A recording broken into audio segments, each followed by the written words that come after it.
You are part of the security detail of the vice president of your country.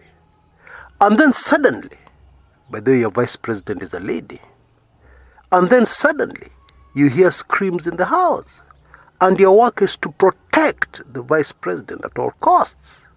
And so you rush in, only to find that it is a domestic issue. The husband has just slapped Her Excellency, the Vice President of the Republic of Uganda.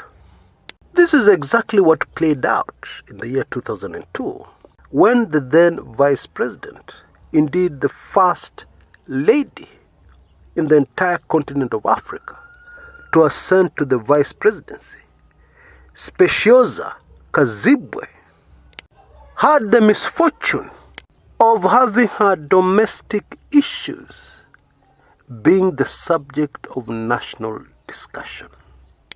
Now take very careful note of the following facts which are relevant here. Mrs. Kazibwe, Her Excellency, had been married for 28 years to the same man, an engineer called Charles Kazibwe. They have 4 children, and you cannot convince me that the bad habits of the man, her husband, started after she was appointed vice president. No, people don't change. They remain the same. That's human nature.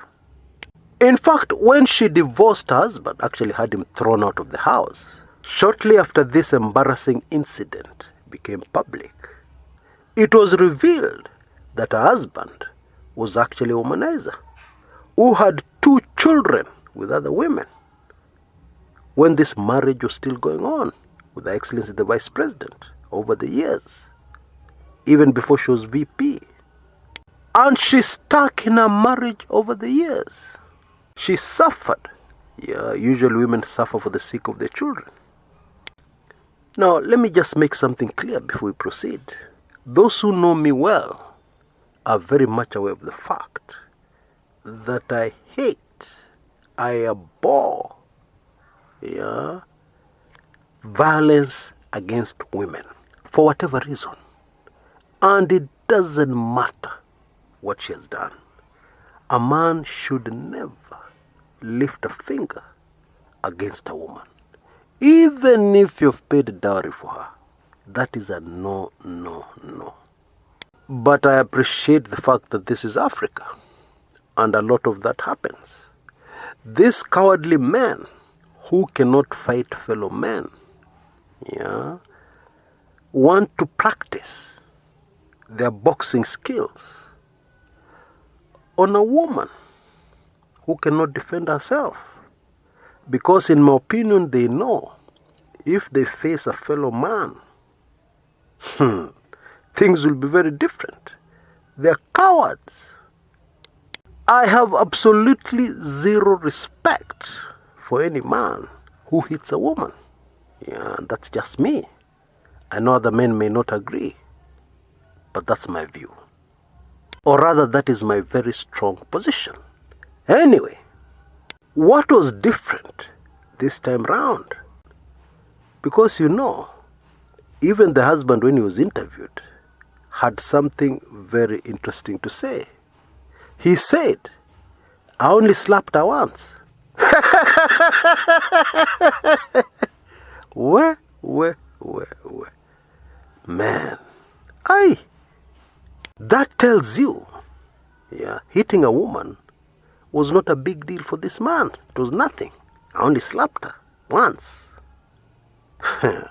What was different this time round, in my view, were 2 things. A security detail, worth its salt anywhere in the world, has to report an incident like this. So I'm guessing it became a national security issue. Because the first question you ask yourself is, yes, this happened last night. What about next time if this man kills our vice president? Who will take responsibility? Because now, this habit of this terrible husband over the years ceased to be a simple domestic issue and became a national issue involving a very important person at that time in the country called Uganda, the Vice President. And therefore this national security threat had to be dealt with promptly. Hence, the husband being thrown out. And then the next thing that happened is that all these stories about this man and all that he had done over the years was leaked to the press so that Ugandans could openly discuss it, and talk about how horrible this man was. And so what happened is that a domestic issue, a decision in the house that is supposed to be made only by the couples involved, ended up being a decision made for them by the state, which in my opinion should never happen. Think about it. You and your wife, why should somebody from outside, whoever they are, come and make a decision for you in your house? Now, Engineer Charles Kazibwe passed on in 2013.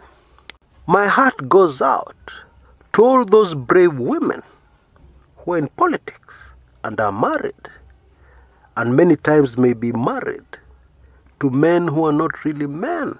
They're not real men who can support them. You know, something called empathy is important because we are human. And it is clear that women have to go through a lot to be in politics. Women go through much more than men do to be in politics and to succeed. And therefore we need to greatly respect those few women who are in politics, who have been in politics for a long time on the continent of Africa, because they have so many obstacles. There are so many things working against their success. Culture, our habits, the bad habits of men in Africa, etc., etc. They deserve our total respect and full support as they seek political office.